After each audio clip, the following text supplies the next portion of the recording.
You're watching Mining Headlines on mining.com. I'm Devin Murrigan. Codelco remains in talks with Chilean regulators as it seeks approval to restart part of its El Teniente copper mine following a collapse that killed 6 workers. The state-run miner has submitted a plan to resume underground operations in areas unaffected by the July the 31st incident, while continuing the investigation into the cause. Codelco has responded to 3 formal requests for information from safety authorities. El Teniente accounts for a quarter of Codelco's copper output. A partial restart could help stabilize global supply.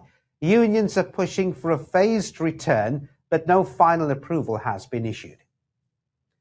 The U.S. has begun talks with the Cook Islands on seabed mineral exploration months after the South Pacific nations signed similar pacts with China.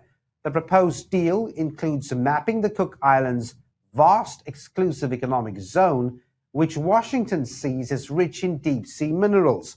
The move marks a geopolitical shift as the U.S. ramps up efforts to challenge China's grip on critical resources. President Donald Trump recently ordered a fast track for U.S. deep-sea mining licenses, triggering legal concerns over global maritime rules. Meanwhile, Canada's The Metals Company this week released probable reserves for its Pacific Seabed project, adding momentum in the sector. Glencore says much of its 2025 cobalt may remain unsold due to extended export restrictions in the Democratic Republic of Congo. Cobalt is a key ingredient in the batteries used in electric vehicles, aerospace, and electronics. The company is stockpiling cobalt and has declared force majeure on some deliveries, but says there's no material financial impact. The DRC extended a ban on exports by 3 months to combat oversupply and devise a new quota system.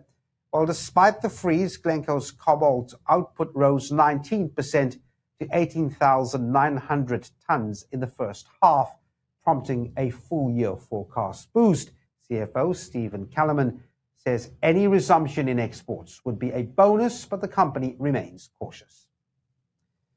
Glencore will retain its primary listing in London, shelving plans to move it to New York after a global review. CEO Gary Nagle said the decision remains on a watching brief. It's a rare win for London's shrinking stock market, which has faced exits from major firms like BHP and German travel giant TUI Group.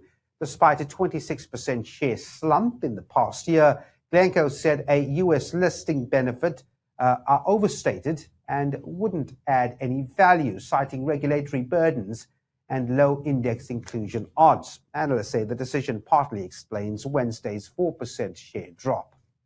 Now, General Motors has signed a multi-year deal with Texas-based Novion Magnetics to supply rare earth magnets for its trucks and SUVs. The move comes as China tightens export rules on rare earths, disrupting global supply chains. Deliveries began in July, marking a strategic shift for GM as it localizes key components. Novion is the only U.S. maker of sintered neodymium and iron boron magnets used in electric vehicles and other advanced tech. Ford has also flagged rare earth supply risks, highlighting wider industry concern. And that's where we leave your news headlines on mining.com.